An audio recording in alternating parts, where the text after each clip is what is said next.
மன்னனும் மயிலும். சபையில் ஒருவனால் நிந்திக்கப்படும் போது அறிவு உள்ளவன் நடந்து கொள்ள வேண்டிய முறை. நல்ல குணமுடையவர்களையே தன் அருகில் அரசன் வைத்துக்கொள்ள வேண்டும் என்பதை விளக்க பீஷ்மர் கூறிய நாயின் கதை. சண்டாளனாக இருந்தாலும் நல்ல நடத்தை உடையவன் ராவணனுக்கு நிகரானவே என்கிற விளக்கம்.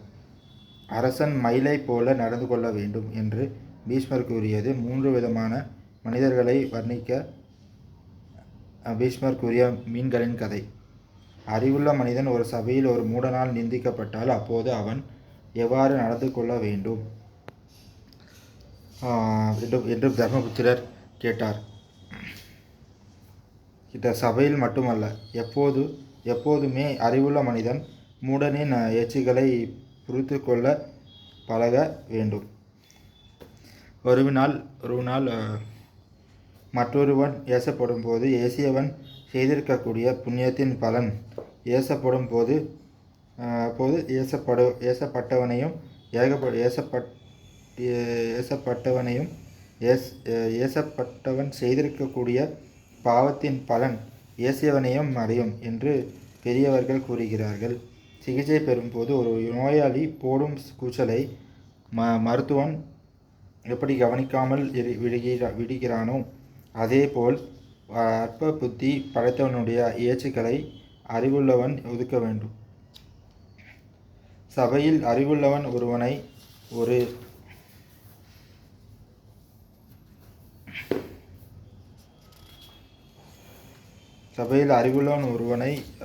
ஒரு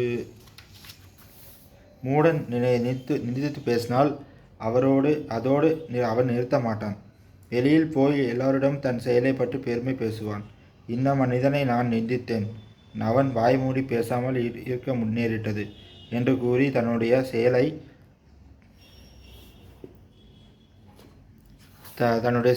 தானே அவன் வாய் மூடி பேசாமல் இருக்க நேரிட்டது என்று கூறி தன்னுடைய செயலை தானே புகுந்து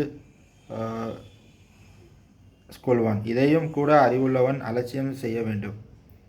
ஏனென்றால் இது மயிலின் நடனம் போன்றது. மறைவான தன் அங்கத்தையும் காட்டிக்கொண்டு தோகையை விரித்தாடுகிற மயில் அதை ஒரு பெருமையாகவே நினைக்கிறது. அதேபோல வெட்கப்படத்தக்க தன்னுடைய செயலையும் அறிவற்றவன் ஒரு பெருமையாகவே கருதுகிறான். அவன் பெறக்கூடிய மிக கொடுமையான தண்டனை அவனுடைய இகழ்ச்சிக்கு இலக்கானவன் அந்த நிகழ்ச்சியை அலட்சியம் செய்வதுதான். பதில் சொல்லி அவனை பெருமைப்படுத்த கூடாது. புறக்கணித்து தன்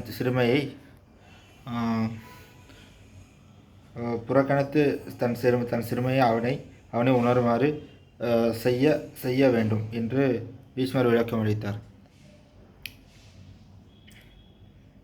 அடுத்து தர்மபுத்திரர் முறையான உதவி இல்லாமல் எந்த அரசனும் ஆட்சியை நடத்த முடியாது என்னும் போது எப்படிப்பட்டவர்களை ஒரு அரசன் தனக்கு உதவியாக நியமித்து கொள்ளலாம் என்று கேட்டார். பீஷ்மர் சொன்னார், ஆட்சி நடத்துவதை மட்டுமல்ல, உதவி இல்லாமல் எந்த காரியத்தையுமே எந்த மனிதனாலும் சாதிக்க முடியாது.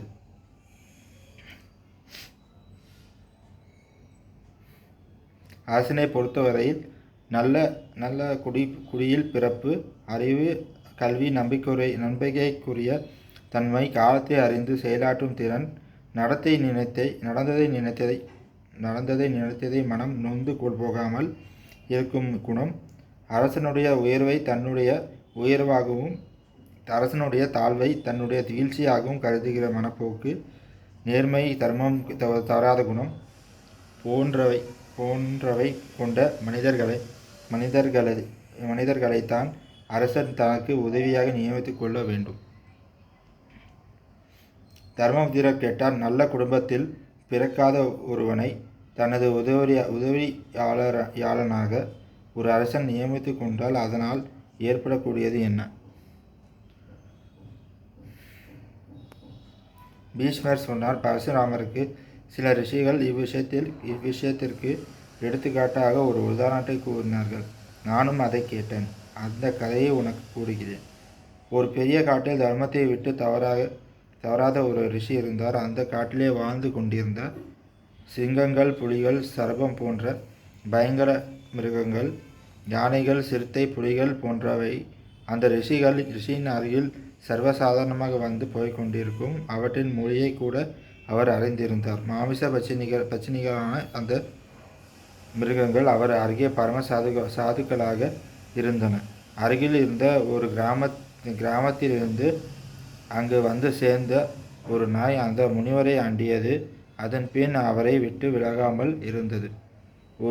ஒரு நாள் அந்த நாயை அழைத்து கொன்றுவிட ஒரு சிறுத்தை முயற்சித்து பயந்து போன நாய்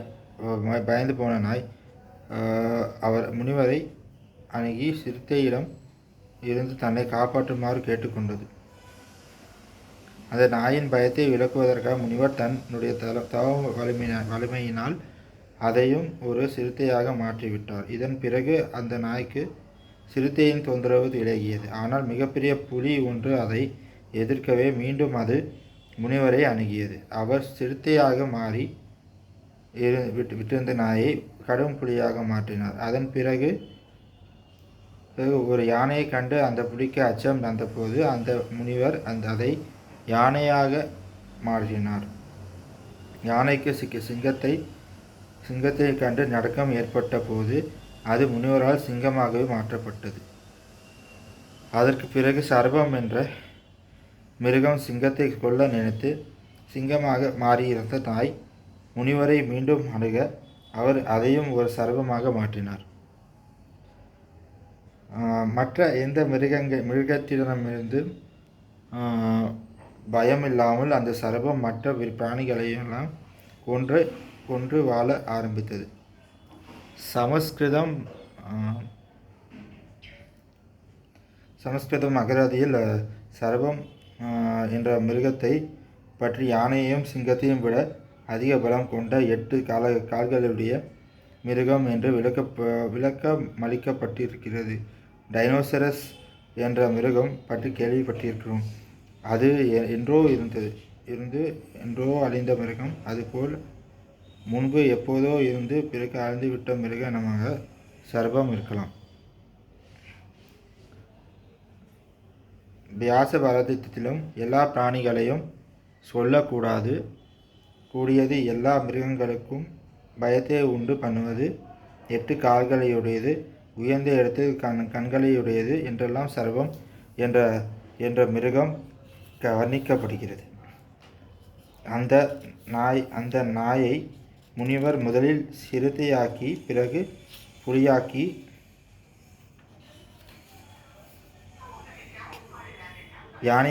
யானையாக்கி சிங்கமாக்கி இறுதியில் எல்லாவற்றையும் விட பயங்கரமான சர்ப்பமாகவும் மாற்றினார். நாயாக இருந்தபோது மிகவும் சாதுவாகவும் மாமிசத்தை உண்ணாத பழக்கமுடையதாகவும் இருந்த அந்த மிருகம் சர்ப்பமான பிறகு மிகவும் கொடூரமான வழிகளை மேற்கொண்டது. எல்லா மிருகங்களையும் துன்புறுத்தியது.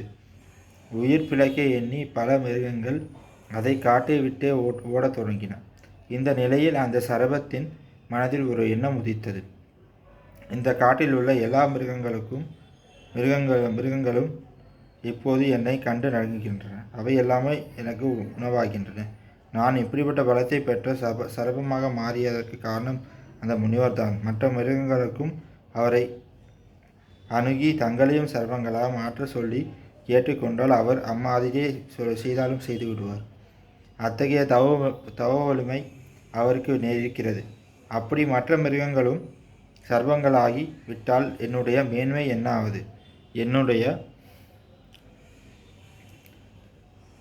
என்னுடைய பலத்தின் மதிப்பு என்ன ஆவது? ஆகையால் வேறு ஒரு மிருகத்தை கூட அந்த முனிவர்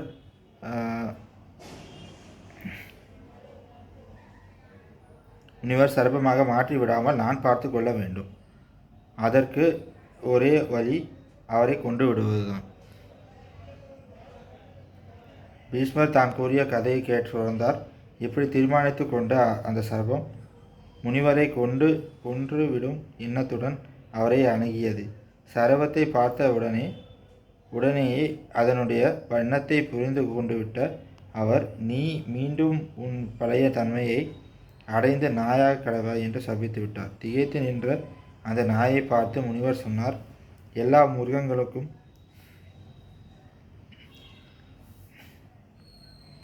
மிருகங்களிடமும் பயந்து நடுங்கிக் கொண்டிருந்த நாயாக இருந்த நீ, உன் மீது நான் கொண்ட அனுதாபத்தின் காரணத்தால் சிறுத்தையாக மாற்றப்பட்டாய். அப்போதும் உனக்கு பயம் ஏற்பட்டதால் உன் மீது கருணை கொண்டு உண்மை புலியாக மாற்றினேன். எப்படியோ பிறகு யானையாகவும் சிங்கமாகவும் இறுதியில் சர்வமாகவும் மாறினாய். இப்படியாக வெவ்வேறு மிருகங்களின் உருவங்கள் உனக்கு ஏற்பட்டதே தவிர அந்த மிருக இனங்களை சார்ந்தவன் அல்ல நீ. பலத்தை வீரத்தையும் தாங்கக்கூடிய சக்தி உனக்கில்லை. அந்த பக்குவத்தை அடையாத நீ உன் பிறப்புக்கேற்ப நாயாகவே இருப்பதுதான் சரி. இங்கிருந்து தொலைந்து போ. இப்படி முனிவரால் சபிக்கப்பட்டு மீண்டும் நாயாக மாறி அந்த மிருகம் அந்த காட்டை விட்டே வெளியேறியது. தர்மபுத்திரா, நற்குணம், அடக்கம், கருணை, பலம், வீரம், கல்வி, அறிவு எல்லாம் பொருந்தியவர்களையே ஒரு அரசன் தன் அருகில் வைத்து கொள்ள வேண்டும் என்பதை இந்த கதை உணர்த்துகிறது.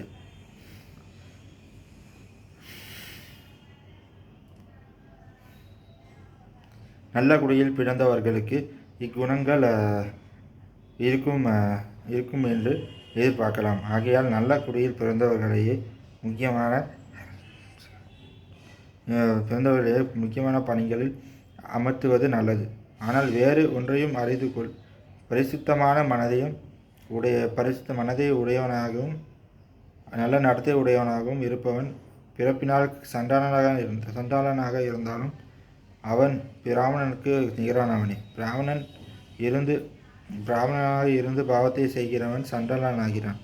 சண்டாளனாக இருந்து தர்மத்தின் பாதையில் செல்கிறவன் உத்தமமானவனாகிறான். ஆகையால் ஒருவன் பிறந்த குலம் எதுவாக இருந்தாலும்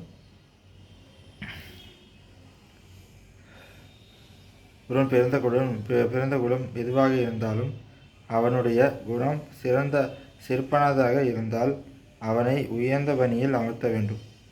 நல்ல குணமில்லாதவனுக்கு உயர்ந்த பதவியை கொடுத்தால் அவன் நான் சொன்ன கதையில் முனிவராக சர்வமாக மாறிய நாயை போல் நன்றி கெட்டவனாகவும் கொடூர சிந்தாகி உடையவனாகவும் இருப்பான். முதலிலேயே பரீட்சித்து பார்த்து அப்படிப்பட்டவர்களை தவிர்க்க வேண்டும். பீஷ்மர் கூறிய கதையையும் அதன் கருத்தையும் கேட்ட தர்மபுத்திரர், அரசு தர்மத்தை சுருக்கமாக சொல்வதென்றால் எப்படி சொல்வீர்கள் என்று கேட்க பீஷ்மர் பதில் கூற தொடங்கினார். அரசன் மயிலை போல் நடந்து கொள்ள வேண்டும். குளிர்காலத்தில் மயில் எப்படி எந்த ஓசையும் எழுப்புவது இல்லையோ அதேபோல் அரசன் தன்னுடைய ஆலோசனைகளை இரகசியமாக வைத்து கொள்ள வேண்டும். இனிமையான குரல், அழகான நடை ஆகியவற்றை கொண்டு மயில் விளங்குவது போல் அரசன் இனிமையான பேச்சு உடையவனாகவும் பார்ப்போரை கவரும் நடை உள்ளவனாகவும் இருக்க வேண்டும். நீர் அருவிகள் இருக்கும் இடங்களை மயில் விரும்புவது போல் வருவாய் வரக்கூடிய வழிகளை அரசன் விரும்ப வேண்டும். மயில் தன் தலையில் உள்ள கொண்டை தெரியும்படி நடந்து கொள்வது போல் தான் தை உள்ளவன் என்பதை அரசன் எப்போது காட்டிக்கொண்டே இருக்க வேண்டும். எந்நேரத்திலும் தனது எதிரியாகிய பாம்பு தன்னை தாக்கலாம் என்பதை அறிந்து மயில் எப்போதுமே எச்சரிக்கை உணர்வோடு இருப்பது போல அரசன் அஜாக்கிரதை அற்றவனாக இருக்க வேண்டும்.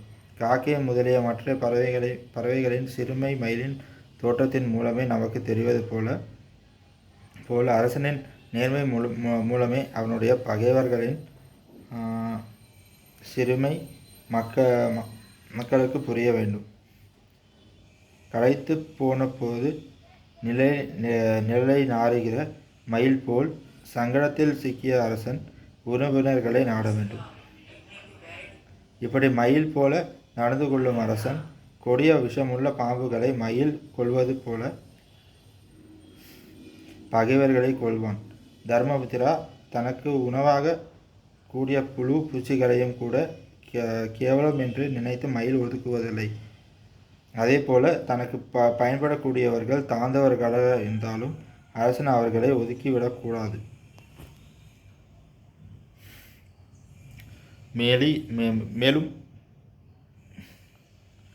மேலும் பல விவரங்களை தர்மபுத்திரர் விளக்கிய பீஷ்மர், யுதிஷ்டிரா, வருமுன் காப்போம், வந்த பின் காப்போம்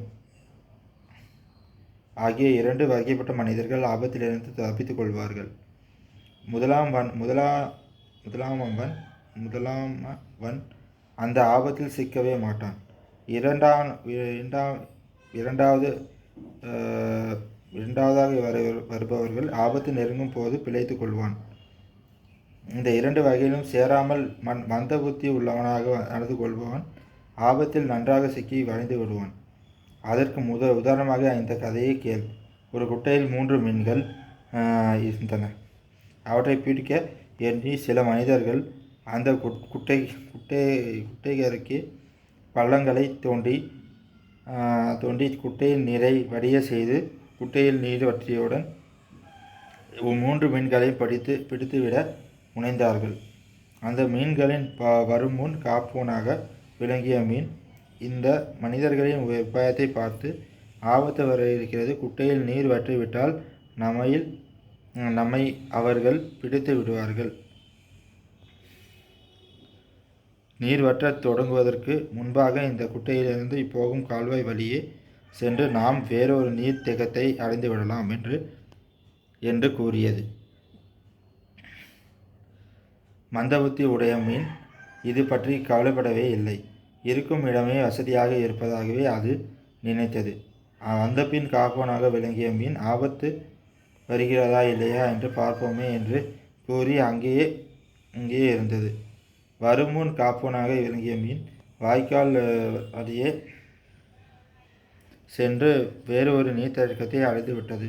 மீன்களை பிடிக்க வந்த மனிதர்கள் குட்டையில் நீர் வந்து வடிந்த போது வலைகளால் மீன்களை பிடித்தார்கள். வந்த பின் காப்போனாக விலகிய மீன் தப்பிக்கும் நேரத்தை எதிர்பார்த்து சிக்கியது போலவே நடத்து கொண்டிருந்தது. மனிதர்கள் மீன்களை கழுவுவதற்காக வலையை வேறு ஒரு நீர்த்தேக்கத்தில் இறக்கிய போது அந்த மீன் குதித்து தப்பித்து சென்று விட்டது. மந்தபுத்தி உடைய மீனோ சிக்கியபடியே இருந்தது. அந்த மனிதர்களுக்கு உணவாகியது. ஆகையால் வருவதற்கு முன்னமையே ஆபத்து உணர்வு சிறப்பு, வந்த பிறகாவது அதை உணர்ந்து கொள்வது நலம். வந்த பின்னும் உணராமல் மந்த புத்தியுடன் நடந்து கொள்வது நாசத்திற்கு வழி. இந்த மீன் கதையும் அதற்கு முன்பாக கூறப்பட்ட நாய் கதையும் சிலருக்கு ஏற்கனவே கேள்விப்பட்டவையாக இருக்கலாம். இவை பஞ்சதந்திர கதைகளிலும் உண்டு. அதை தவிர ஒருவித மாற்றங்களுடன் வழக்கிலும் வந்துவிட்ட கதைகள் இவை. ஆனால் பல்லாயிரம் வருடங்களுக்கு முன்பாக எழுதப்பட்ட மகாபாரதம் தான் அவற்றுக்கு ஆரம்பம். இந்த கதைகள் மட்டுமல்ல, விதுர நீதி போன்ற உபதேசங்களில் மகாபாரதத்தில் காணப்படுகிற பல தத்துவங்கள் அதன் பிறகு வேறு பல வடிவங்களில் இடம் பெற்றிருக்கின்றன. ஆனால் இம்மாதிரி சிந்தனைக்கு எல்லாம் தொடக்கமே மகாபாரதம் தான். அதை சுட்டி காட்டுவதற்காகவே தெரிந்த கதைகளாக இருந்தாலும் இவற்றையும் நான் சொல்லிக் கொண்டு போகிறேன்.